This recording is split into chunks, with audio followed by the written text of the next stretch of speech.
네, 반갑습니다. 주라됩니다. 방산주를 한번 살펴보려고 하는데요. 최근에 있어서 이제 방산주의 이슈가 되는 것은 글로벌 지정학적 리스크다라고 보시면 될 것 같아요. 사실 이제 하마스와 이제 이스라엘 전쟁이 있고 그 다음에 러시아와 우크라이나 전쟁이 있잖아요. 그래서 둘 중에 하나라도 조금 완화가 되는 흐름이 나타나지 않을까 이런 기대감이 있었는데 생각과 다르게 전쟁이 장기화가 되는 모습입니다. 그러면서 방산주의 모멘텀도 아직은 살아있는 듯한 그런 모습들이 나타나고 있는데요. 일단 이스라엘과 하마스 같은 경우에도 뭐 기사를 찾아보시면 아시겠지만 최근까지도 대립하는 모습들이 나오고요. 우크라이나와 이제 러시아도 이게 굉장히 좀 시간이 오래 지났죠. 3년 정도까지도 그 이상까지도 시간이 지나고 있음에도 불구하고 아직까지도 해결점을 찾지 못하고 있는 그런 모습들이 나타나고 있습니다. 특히 예전에는 그 트럼프 대통령이 이 전쟁을 끝내기 위해서 우크라이나를 계속해서 압박을 했어요. 영토를 주는 것도 어쩔 수 없다. 빨리 전쟁을 끝내라. 니들이 약자다. 이런 식으로 우크라이나를 많이 압박했는데 요즘에는 러시아를 또 많이 압박하는 듯한 모습들이 나옵니다. 우크라이나만 압박해서는 전쟁이 안 끝나겠다라고 트럼프 대통령이 판단한 것 같아요. 그래서 러시아를 이제 압박하는 모습들인데 예전에 그 러시아를 압박할 때 뭐라고 했어요? 우크라이나에 러시아에 대한 공격도 필요하다. 이런 언급을 했어요. 그러면서 방산주가 이제 한번 또 올라갔었던 그런 경험이 있고 최근에는 또 어떤 얘기까지 했냐. 러시아는 종이호랑이다 라는 얘기까지 했습니다. 종이호랑이. 러시아 입장에서는 굉장히 자존심 상하는 얘기죠. 러시아는 즉각 반발했죠. 우리는 종이호랑이가 아니라 곰이다. 곰은 종이곰은 있을 수 없다 이런 식으로 반발을 했습니다. 뭐 실제로 글로벌 그 군사 규모를 봐도 러시아는 항상 손가락 안에 꼽혀요. 그래서 그만큼 군사 대국인데 어쨌든 미국이 러시아를 종이호랑이라고 언급한 것은 러시아를 압박하기 위한 수단이었다. 이렇게 보시면 되겠죠. 자, 러시아는 종이호랑이다. 우크라이나 영토 회복이 가능하다. 이런 언급을 했습니다. 종이호랑이라고 말 그대로 뭐예요? 평가절하를 했고요. 우크라이나 러시아 전쟁에 승리해서 영토를 되찾을 수 있을 것이다 라고 말했다. 또한 요것도 이제 언급이 있었죠. 북대서양 조약기구 나토입니다. 나토 회원국은 자국을 침범한 러시아 무인기를 격추해야 한다고도 말했습니다. 네. 그래서 지금 트럼프 대통령 입장에서는 우크라이나보다는 러시아가 이 전쟁을 끝내는데 소극적이다라고 생각하는 것 같아요. 그래서 이런 언급까지 했다라는 것은 당분간 러시아를 계속해서 압박하겠다는 의도라고 보여지고 이런 언급들은 뭐를 키웁니까? 당연스럽게 지정학적 리스크를 확대시키는 요인입니다. 그래서 군사 무장에 대한 필요성을 다시 한번 좀 자극하는 그런 이슈로서 반영될 수밖에는 없다. 이렇게 보시면 되겠죠. 자, 예전에는 그 미국이 세계 경찰을 자처했습니다. 그래서 안미경중이라고 해요. 안미경중.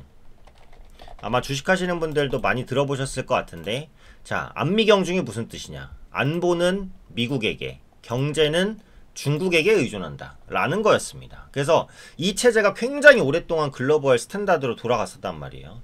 근데 이제 미국이 니들 안보 알아서 해. 네, 우리 안보만 챙길게. 이렇게 돌아섰다라는 거고 이 경중도 어려워졌어요. 미국이 중국과만 너무 친하게 지내면 다칠 거야 이러면서 이제 중국과 밀접한 경제적 관계를 갖고 있는 나라를 압박하고 있죠. 그래서 경제도 중국에 무조건 의존하기가 어려워졌습니다. 안보도 미국에 대한 의존이 어려워졌습니다. 그래서 이 안미 경중이 깨지면서 글로벌 국가들이 어려움을 겪고 있죠. 우리나라도 마찬가지입니다. 어쨌든 지금 그 방산주를 얘기하는 거니까 이 안미 부분에 대해서만 언급을 드리면 안보를 미국에 의존할 수 없게 된다면 어떻게 되겠어요? 국가가 스스로 각국이 자체 무장을 해야겠죠. 그것 말고는 이런 부분들을 헤쳐나가기가 어렵다라는 겁니다. 그죠? 뭐 당연한 얘기입니다. 자, 그럼 각국이 방산비를 어디까지 끌어올리고 있냐? 유럽은 GDP 대비 1% 미만으로 쓰는 국가가 많았어요. 이거는 진짜 방산비를 안 쓰는 거예요. 전쟁은 있을 수 없다라고 그냥 안심하고 있었다라는 거죠. 왜냐면 미국이 안미, 세계 경찰을 자처했으니까. 근데 지금 상황이 바뀌었습니다. 2% 이상까지 방위비를 끌어올릴 것으로 보이고요. 한국도 현재 이제 GDP 대비 2%대인데 3%대까지 끌어올릴 가능성이 높고요. 여기서 이제 그 화살표가 잘못됐네요. 여기서 이제 핵심은 뭐다? 여기서 핵심은 나토입니다. 나토. 북대서양 조약기구인 나토. 나토는 무려 GDP의 5%까지 국방비를 늘리기로 했습니다. 어마어마한 거거든요. 방산펀드 세미나 한투운용에서 있었는데 2035년 10년 뒤죠. 나토의 방위비가 얼마예요? 1543조. 1543조는 어마어마한 돈이죠. 우리나라의 2년 예산 이상의 돈입니다. 정말 엄청난 규모의 돈이라고 보시면 될 것 같아요. 그래서 기존 유럽 방산 시장이 지난해 전기차 시장 규모와 맞먹는 1543조로 성장할 것이다. 네, 이렇게 이제 전망을 했습니다. 그만큼 나토가 자체 국방에 대한 필요성이 커질 수밖에 없었다라는 거죠. 작년에 나토의 방위비는 660조 원, 이는 GDP 대비 2.2% 수준이었는데 이걸 5%까지 증액하기로 합의를 했습니다. 이게 어떻게 보면 나토 입장에서도 울며 겨자 먹기예요. 미국이 계속해서 니들이 알아서 방어래, 방위비 늘려야 돼 압박을 하고 있다 보니까 울며 겨자 먹기로 어쩔 수 없이 증액을 하게 됐습니다. 지금 뭐 미국이 거의 깡패라고 보시면 돼요. 트럼프가 깡패죠. 그래서 유럽도 크게 GDP 대비 방산 비중이 늘어나고, 한국도 GDP 대비 방산 비중이 늘어나고, 나토는 거의 뭐 2배 이상 늘어나고. 그리고 이 방산이라는 것은 비쌉니다, 굉장히. 그리고 국가 단위의 전략이 엄청 중요하죠.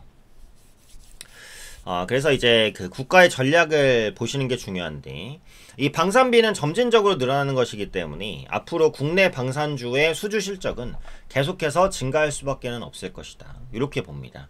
특히 이제 한국 방산 같은 경우에는 가성비, 그리고 빠른 납기, 요게 강점이에요.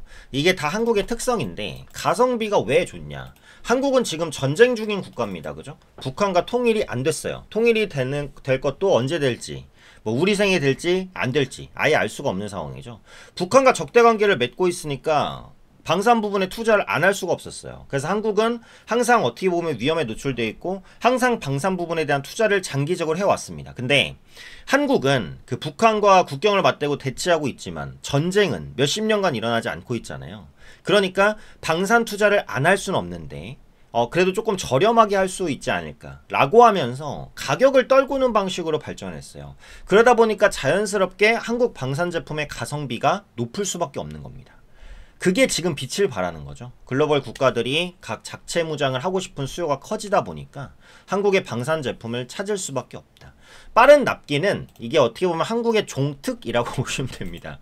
한국 사람은 이제 글로벌 어떤 국가보다도 성실하고 이제 계획적으로 살기로 유명해요. 그러다 보니까 납기가 언제까지다? 그러면 웬만하면 다 지킵니다. 글로벌 국가 대비 느긋하지 않아요. 빨리빨리 문화가 있죠. 이 두 가지가 결합되면서 한국의 방산 제품에 대한 러브콜이 계속해서 쏟아지고 있다라는 부분입니다. 네, 그래서 이런 부분들이 방산주를 끌어올릴 모멘텀으로 반영되고 있다. 이렇게 보시면 될 것 같아요. 자, 한국에 그 4대 방산 업종이 있습니다. 한국항공우주, 그 다음에 한화 에어로스페이스, 그 다음에 현대로템, 그 다음에 LIG 넥스원이 있어요. 이렇게 이제 네 가지가 있는데 그 중에서 이제 기술적인 부담이 가장 적은 건 일단 LIG 넥스원입니다. 한국항공우주와 하나 에어로스페이스는 이름에도 뭐가 들었어요? 우주와 항공이 들어있잖아요. 그렇기 때문에 기본적으로 우주항공 사업과 이제 방산 사업을 같이 영위합니다. 우주항공 사업도 방산에 포함이 되니까요. 현대로템은 열차 사업을 영위합니다. 그죠? 그래서 이 세 가지는 전통 방산주는 아니에요. 방산주 매출 비중 이외에 다른 매출이 있는데 LIG 넥스원은 아니에요. 전통 방산주로 100% 모든 매출이 방산에서 나옵니다. 그리고 동사의 지대공 미사일에 대한 수출이 좋고요.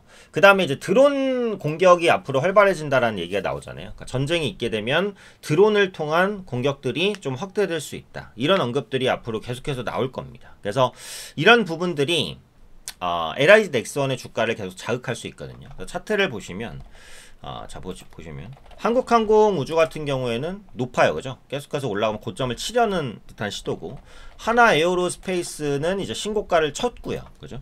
현대로템 같은 경우에도 이제 신고가를 치려는 모습이고요. 그죠? 근데 이제 LIG 넥스원이 상대적으로 고점을 치고 고점을 아직 못 가는 그런 환경입니다. 그래서 현재 위치에서 상대적으로 기술적 부담이 가장 적은 건 LIG 넥스원이니까 여기서 이제 관심을 좀 가지실 필요가 있다. 이렇게 보시면 될 것 같아요. 자, 방산주 이제 간략하게 설명을 드렸습니다. 그래서 방산주에도 물론 이제 기회가 있지만 현재 시점에서 또 공략해 볼 만한 섹터들 많거든요. 그래서 무료로 정보 제공해 드리고 있으니까 많이 신청해 주시면 좋을 것 같은데, 지금 보시고 있는 영상의 더보기란을 누르면 하단에 이제 링크가 있습니다. 링크를 클릭하시면 요 이제 구독자 혜택 신청을 하실 수가 있는데요. 여기서 이용하실 혜택을 선택해 주시고 중복 선택도 가능합니다.